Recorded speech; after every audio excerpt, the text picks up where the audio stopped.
पुत्रदा एकादशी व्रत कथा। प्राचीन समय में भद्रावती नगरी में सुकेतुमान नाम का एक राजा राज्य करता था। उसके कोई संतान नहीं थी। उसकी पत्नी का नाम शैव्या था। उस पुत्रहीन राजा के मन में इस बात की बड़ी चिंता थी कि उसके बाद उसे और उसके पूर्वजों को कौन पिंडदान देगा। उसके पितर भी व्यथित हो पिंड लेते थे कि सुकेतुमान के बाद हमें कौन पिंड देगा। इधर राजा भी बंधु बांधव, राज्य, हाथी, घोड़ा आदि से संतुष्ट नहीं था। उसका एकमात्र कारण पुत्रहीन होना था। बिना पुत्र के पितरों और देवताओं से उऋण नहीं हो सकते। इस तरह राजा रात दिन इसी चिंता में घुला करता था। इस चिंता के कारण एक दिन वह इतना दुखी हो गया कि उसके मन में अपने शरीर को त्याग देने की इच्छा उत्पन्न हो गई, किंतु वह सोचने लगा कि आत्महत्या करना तो महापाप है। अतः उसने इस विचार को मन से निकाल दिया। एक दिन इन्हीं विचारों में डूबा हुआ वह घोड़े पर सवार होकर वन को चल दिया। घोड़े पर सवार राजा वन, पक्षियों और वृक्षों को देखने लगा। उसने वन में देखा कि मृग, बाघ, सिंह, बंदर आदि विचरण कर रहे हैं। हाथी शिशुओं और हथिनियों के बीच में विचर रहा है। उस वन में राजा ने देखा कि कहीं तो सियार कर्कश शब्द निकाल रहे हैं और कहीं मोर अपने परिवार के साथ नाच रहे हैं। वन के दृश्यों को देखकर राजा और ज्यादा दुखी हो गया कि उसके पुत्र क्यों नहीं हैं। इसी सोच विचार में दोपहर हो गई।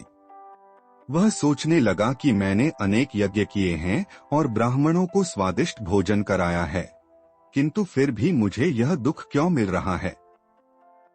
आखिर इसका कारण क्या है? अपनी व्यथा किससे कहूं? कौन मेरी व्यथा का समाधान कर सकता है? अपने विचारों में खोए राजा को प्यास लगी। वह पानी की तलाश में आगे बढ़ा। कुछ दूर जाने पर उसे एक सरोवर मिला। उस सरोवर में कमल पुष्प खिले हुए थे।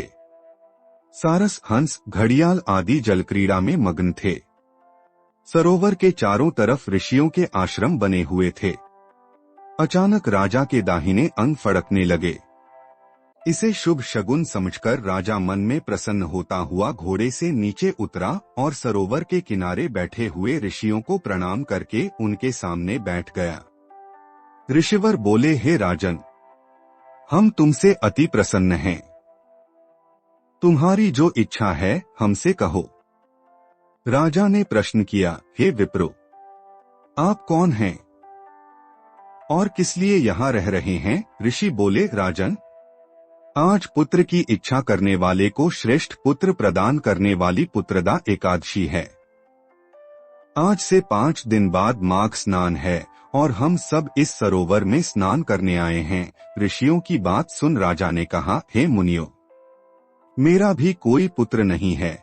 यदि आप मुझ पर प्रसन्न हैं तो कृपा कर मुझे एक पुत्र का वरदान दीजिए। ऋषि बोले, हे राजन, आज पुत्रदा एकादशी है, आप इसका उपवास करें। भगवान श्रीहरि की अनुकंपा से आपके घर अवश्य ही पुत्र होगा। राजा ने मुनि के वचनों के अनुसार उस दिन उपवास किया और द्वादशी को व्रत का पारण किया और ऋषियों को प्रणाम करके वापस अपनी नगरी आ गया। भगवान श्रीहरि की कृपा से कुछ दिनों बाद ही रानी ने गर्भ धारण किया और 9 माह के पश्चात उसके एक तेजस्वी पुत्र उत्पन्न हुआ। यह राजकुमार बड़ा होने पर अत्यंत वीर, धनवान, यशस्वी और प्रजापालक बना।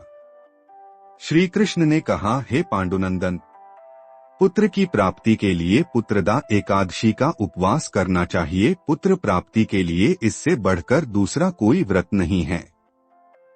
जो कोई व्यक्ति पुत्रदा एकादशी के महात्म्य को पढ़ता व श्रवण करता है तथा विधानानुसार इसका उपवास करता है, उसे सर्वगुण संपन्न पुत्ररत्न की प्राप्ति होती है। श्रीहरि की अनुकंपा से वह मनुष्य मोक्ष को प्राप्त करता है। इसी प्रकार की धार्मिक कथाएं सुनने के लिए हमारे चैनल को सब्सक्राइब करें, साथ ही वीडियो को लाइक करें, अपने दोस्तों, रिश्तेदारों को शेयर करें और कमेंट में ओम नमः शिवाय जरूर लिखें।